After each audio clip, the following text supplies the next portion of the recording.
의법 출생분 모든 법은 여기서부터 나온다. 원문 다시 읽어보겠습니다. 수보리야, 어떻게 생각하느냐?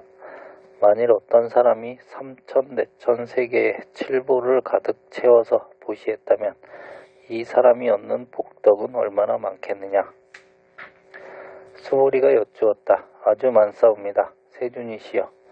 왜냐하면 이 복덕은 곧 복덕이 성품이 아니기 때문이오니 그래서 여래께서 복덕이 많다고 하신 것이옵니다. 만일 어떤 사람이 이 경 가운데 내 글귀라도 받아 지니고 남을 위해 말을 해준다면 그 복이 저것보다 더 뛰어나리라. 왜 그러냐 하면 수보리야, 모든 부처와 모든 부처의 안욕따라 삼막삼무리 법이 다 이 경으로부터 나오기 때문이니라.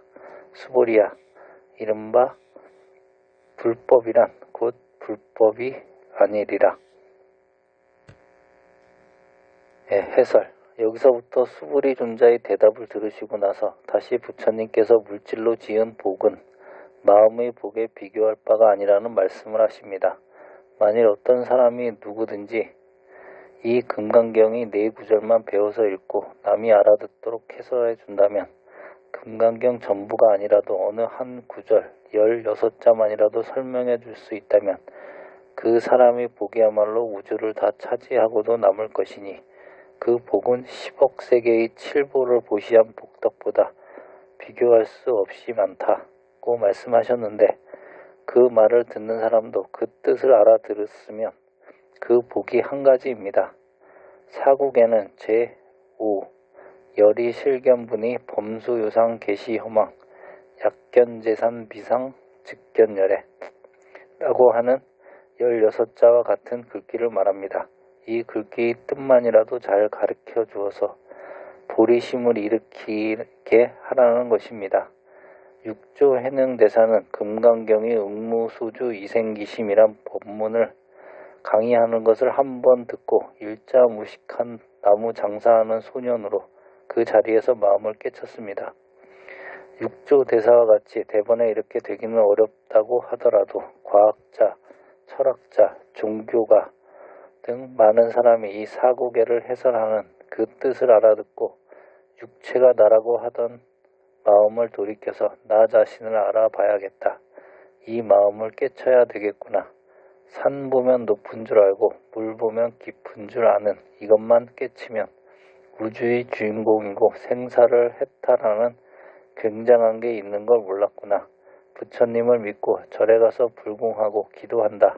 하나님 믿고 교회 가서 기도한다 했지만 그게 다 무엇이 그런 짓을 했는가.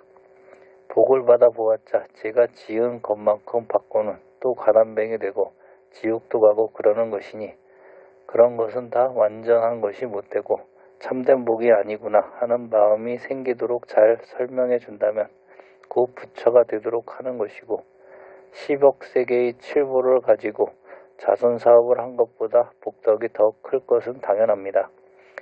마음을 깨쳐서 아는 지혜는 연구하고 따져서 아는 것이 아니고 저절로 알아지는 지혜고 무소부지로 알지 못하는 것이 없고 우주를 다 차지하고도 남는 그런 절대적인 법을 알려주는 것이 이 사구계를 설명해 주는 것이니 그 공이 클 수밖에 없습니다. 설사 이 설법을 듣고 나서 저희들끼리 짓거리는 쓸모없는 소리라고 불평이나 하고 믿지 않는다 하더라도 이 사람은 욕하고 비방한 인연으로 마침내는 불법에 귀의하여 성불하는 날이 있게 된다는 것입니다. 그러니 승려건 신동건 옳은 법사한테 이 법문을 똑똑히 배워가지고 방방곡곡 다니며 알아듣도록 설교해주고 동서양 세계 각국에 흩어져서 전해준다면 세계는 곧 평화가 올 것입니다. 공산주의니 자본주의니 하는 것은 지구 위에서는 그림자도 찾아볼 수 없을 겁니다. 사람들이 모두 자기 표준으로 살지 않고 농사짓는 사람도 남을 위해서 농사짓는 사람이고 장사하는 사람도 남을 본의로 하는 이타의 사회로 됩니다. 자기부터 살고 남을 살리고자 하는 것은 인류가 500년 동안 축생으로 살아온 잘못된 역사입니다. 이런 생활을 뒤집어서 남을 위해 사는 게 내가 성불하는 방법이고 옳게 사는 방법인 줄 아는 사람이면 혼자 한국 농토를 다 차지해서 농사를 짓더라도 온 나라에 굶어 죽을 사람이 하나도 없습니다. 이렇게 남만을 위해서 사는 세상이 되면 사바 세계가 그대로 극락이고 공산주의가 발붙일 수 없고 자본주의가 있을 수 없습니다. 금강경의 사국의 하나만이라도 남에게 똑똑히 알아듣도록 설명해 준다면 참말로 큰 시주고 다시 없는 큰 복을 지은 것입니다. 그러니 금강경을 내가 설명할 줄 모르면 천리 만리 밖이라도 가서 법사 스님을 모시고 오고 처사나 신도 가운데서라도 잘 아는 이가 있으면 모셔다가 금강경 법회를 하고 다른 경이라도 대승경의 골수를 설법하게 한다면 법사 스님을 모시고 온 그 이가 법사 스님하고 똑같은 공덕을 받습니다. 법사의 입이 내 입이고 법사의 공덕이 내 공덕이 되고 그런 것이니 불공을 한다든지 기도를 드린다 하는 것보다 온 우주의 재산을 다 차지하는 것보다 법회를 열어서 마음을 열어준 그것이 비교도 안 될 정도로 공덕이 큽니다.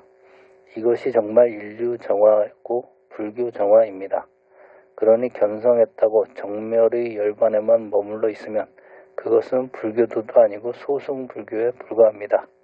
탑골공원이고 장충당이고 사방으로 다니면서 중생제도를 하는데 그렇게 해서 종일 설법해도 말한 흔적이 없고 한 번 입을 때 본 적이 없는 그런 식으로 자꾸 닦아나가면 안욕따라 삼막삼보리를 얻게 됩니다. 그러니 공덕 가운데 이런 법문을 설명해주는 공덕이 제일 큰 것입니다. 일체의 모든 부처님과 모든 부처님께서 얻으신 안욕따라 삼목삼보리까지 다 이 금강경으로부터 출생했다, 나왔다고 하셨는데 여기서 경이란 말은 이 문자경, 곧 말과 글로 된 경을 뜻합니다. 문자로 된 이 금강경에 의지해서 문자반야, 관조반야, 실상반야의 3반야를 성취하게 되기 때문입니다. 문자반야에 의지해서 발심하여 무명에 속지 않고 탐진치 삼독에 속지 않게 되며 자성을 번조해서 자기의 마음의 근본자리를 관조하는 관조반야를 닦아가지고 마침내는 실상반야를 체득하게 됩니다. 그러니 종이 위에 먹칠해 놓은 문자경에 의지해서 필경에 성불할 수 있는 안욕따라 삼막삼보리를 성취하게 되는 겁니다. 다시 말하면 이 문자경에 의지해서 아공, 법공, 구공의 경지를 체득하여 성불한다는 말씀입니다. 아공은 육신이 나인 줄로 알았던 생각을 버리고 몸뚱이는 물리적 요소로 구성된 것인데 물질 자체는 근원적인 실체가 없는 공한 것임을 체득한 것을 말하며 또한 생각이나 희로애락의 감정 역시 찰나찰나로 변면하는 것으로서 그 근본은 다같이 공무한 것임을 체득한 것을 아공이라고 합니다. 법공은 현상계의 모든 것은 다 인연으로 모였다 흩어지는 것으로 그 실체가 없으며 따라서 어떤 결정된 법이 없어서 온갖 법이 다 공했음을 증득한 경계를 말합니다. 그러니 아공은 육신이 내가 아님을 깨달은 것이고 법공은 객관세계가 다 공해서 안으로나 밖으로나 나를 구속할 게 없고 시간과 공간을 초월해서 생사를 벗어난 경지를 체득한 것이 법공입니다. 구공은 이것이 진리구나, 모두가 다 공했구나, 내가 이제 견성을 했구나 하고 자기가 해탈한 것을 인식하고 있는 한 인식한 주체가 주관이 되고 인식한 내용이 객관이 되므로 다시 상대 세계에 떨어져서 정말 대열반 대해탈을 성취할 수 없게 되므로 아공 법공까지도 다 여의여야 비로소 마음이 본 바탕자리에 개합하는 것임을 말합니다. 그러니까 정말 아무것도 없는 공무한 정멸의 경계에 들어가서 마음의 실제 하나만 오롯이 남아있더라도 아 이런 것이로구나 하든지 아 내가 이제 깨달았구나 하는 생각이 조금이라도 남아있으면 이것이 구공이 아니라 법공에 도달한 것밖에 안 됩니다. 온갖 망상, 미련이 다 끊어졌지만 아참 이렇구나 하는 그것만 남아있으므로 이 생각까지 끊어져야 구공이고 참다운 견성입니다. 부처님께서 처음 이 금강경을 설법하시기 40년 전부터 아공을 설명하시고 21년간 반야경 600부를 설명하셨는데 반야를 설명하실 때도 처음에는 법공을 말씀하셨고 이 금강경을 설명하시게 되어서는 부공을 말씀하십니다. 금강경은 57권째이니까 반야 600부의 거진 끝부분에 해당합니다. 그러니 이런 구공의 도리를 의지해서 모든 부처님이 안욕따라 삼막삼보리를 성취하시고 성불을 하십니다. 그래서 반야 심경에도 3세의 모든 부처님이 이 반야 바라 밀다를 의지함으로 안욕따라 삼막삼보리를 이루었다고 했습니다. 안욕따라 삼막삼보리를 이루고 나서는 반야 바라 밀도 금강경도 필요 없지만 이 실상반야 구공 소식을 얻는데 이 문자 반야가 근본이 돼가지고 거기서부터 깨달음을 성취하게 되는 것이므로 모든 부처님이 안욕따라 삼막삼보리가 다 이 경으로부터 나온다고 하신 것입니다. 부처님께서 이제 금강경으로부터 부처님이 나오고 이 경으로부터 안욕따라 삼막삼보리가 나온다고 하셨는데 그 말씀하신 바로 뒤에 수보리야 이른바 불법이란 곧 불법이 아니다 하고 딱 잡아떼십니다. 당신이 평생 동안 말씀하신 팔만대자경 그것이 불법이 아니라는 것이니 이것이 큰 문제입니다. 이렇게 되면 또 꽉 막힙니다. 우리가 마음을 깨닫지 못해서 내 살림살이가 아니기 때문에 꿈 가운데서 꿈 이야기하는 것처럼 아득하게 됩니다. 참선을 좀 해서 견성은 못했다 하더라도 마음이 어느 정도 가라앉기만 해도 이런 말이 머리에 쑥 들어갑니다.